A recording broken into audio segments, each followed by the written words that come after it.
we got our copy of the book at home, and just because me being lazy and read, I kind of let it sit around for a while, and Marcy had looked through it, I know, but I hadn't really, other than say, well, it looks good. Someday I'll get to it. And I wasn't motivated to get to it until a speaker came to town, an author who'd written a book. He was a New York Times reporter, spoke at the local library. I just looked at it yesterday, Andrew Carroll. And he's a big famous author. He's won some prizes and things.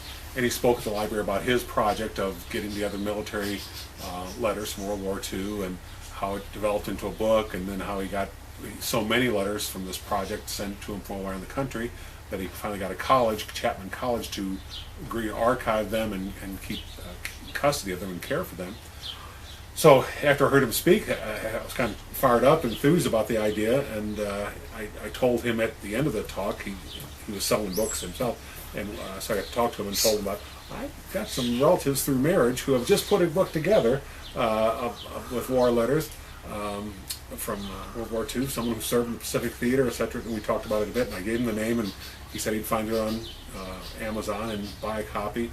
And I was enthused about that, so I went home and got the book and started reading right away. And like I said, eventually I put it down because other things came up at work, but I've read probably halfway through it at this point, and it's really, I'm not just tooting your horn, guys. It's really a good book, and it's something that people ought to read because it gives you so much flavor for the time and what was important in the soldiers' lives, what they missed and what they longed for, and how little things were really important to them back then.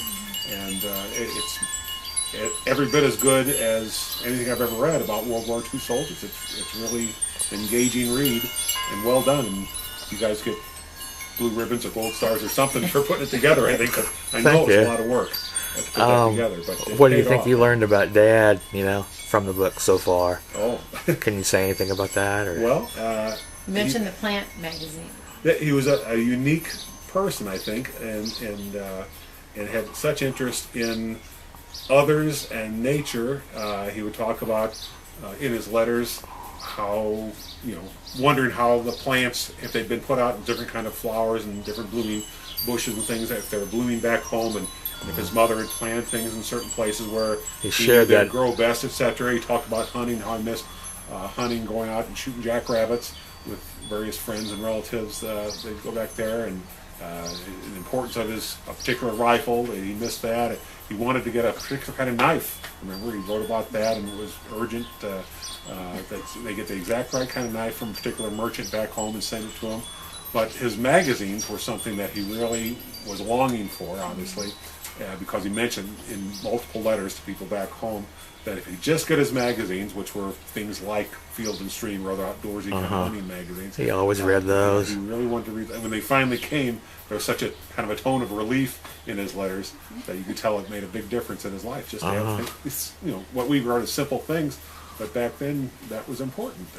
But you also learned what it felt like to be back in Sabetha. Oh, that's what I think. You get the both points of view. From Grandma Gresham's journal, and from farm journal. Oh yeah, the rationing. The ration. She would mention in there that she couldn't buy certain things this day because she didn't have enough ration points, or that she did buy something but it used up so many ration points. And then in the next sentence, Churchill met with FDR in Yalta or something, some big, huge, important thing that they would switch back and forth from the very mundane farm news, and they were following the war as closely as they could, of course. Hummingbird